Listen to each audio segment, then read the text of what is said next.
नमस्कार. दिवाळीची चाहूल लागली की आठवते ती आईच्या हातची परफेक्ट दाणेदार बेसन बर्फी.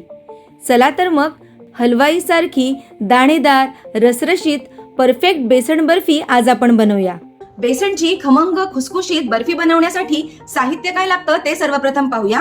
इथे मी एकाच वाटीच्या अंदाजाने हे सर्व साहित्य घेतलेले आहे. आपल्याला सेम साईजची वाटीच वापरायची आहे. हे पहा, इथे 1 वाटी मी साजूक तूप घेतलेलं आहे, 1 वाटी साखर घेतलेली आहे आणि 1 वाटी इथे बेसन घेतलेलं आहे आणि हे बेसन मी दाबून ह्या वाटीत भरून घेतलेलं आहे. त्याचबरोबर मी 2 टेबलस्पून लाडूचा बारीक रवा घेतलाय. डेकोरेशनसाठी पिस्त्याचे काप घेतलेले आहेत. 2 ते 3 टेबलस्पून दूध घेतलेलं आहे आणि वेलची पावडर घेतली आहे. आता एका कढईमध्ये मी हे सर्व तूप घालत आहे. तूप गरम झालं की यामध्ये हा 2 टेबलस्पून बारीक रवा घालायचा आहे आणि हा थोडासा परतून घ्यायचा आहे. रवा छान फुलला की त्यामध्ये हे सर्व बेसन घालायचंय. स्लो टू मीडियम गॅसवर आपल्याला हे बेसन भाजून घ्यायचं आहे आणि तुम्ही बघू शकता बेसनाचा कलर आता छान गोल्डन ब्राऊन असा झालेला आहे.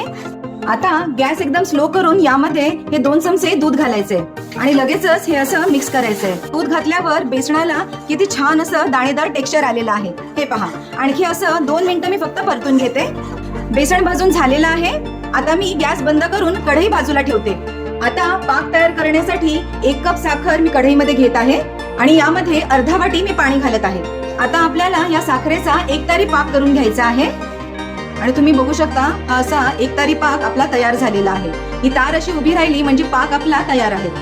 आता यामध्ये फ्लेवरसाठी मी वेलची पावडर घालतेय आणि त्याचबरोबर थोडासा हा खाण्याचा पिवळा कलर घालतेय आणि आता हा पाक आपल्याला बेसनात घालायचा आहे. सर्व पाक मी या बेसनामध्ये घालत आहे आणि आता जराही वेळ न घालवता हा पाक या बेसनामध्ये मिक्स करून घ्यायचा आहे. पाक मिक्स झाला की लगेचच आपल्याला गॅस सुरू करून थोडा वेळ हे असं ढवळायचं आहे. हे मिश्रण असं घट्ट झालं की लगेचच आपल्याला गॅस बंद करायचा आहे आणि आपल्याला एका टिनमध्ये आता हे ट्रान्सफर करायचंय आणि आता लगेचच हे बर्फीचं जे मिश्रण आहे हे या टिनमध्ये सेट करण्यासाठी घालायचंय. बर्फीचं मिश्रण मी व्यवस्थित असं पसरवून घेतलेलं आहे आणि यावर आता थोडेसे पिस्त्याचे काप घालते आणि आता ही जी बर्फी आहे ती 4 ते 5 तास आपल्याला सेट व्हायला ठेवून द्यायची.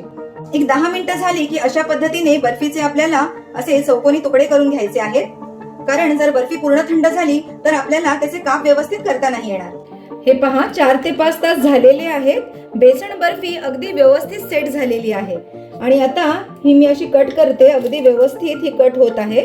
हे पहा, आता मी तुम्हाला ही बेसन बर्फी तोडून दाखवते. तुम्ही बघू शकता आतमध्ये किती रसरशीत आणि सुंदर दिसते. याला आतून किती छान टेक्स्चर आलेलं आहे. किती दाणेदार आणि रवाळ ही बेसन बर्फी झालेली आहे.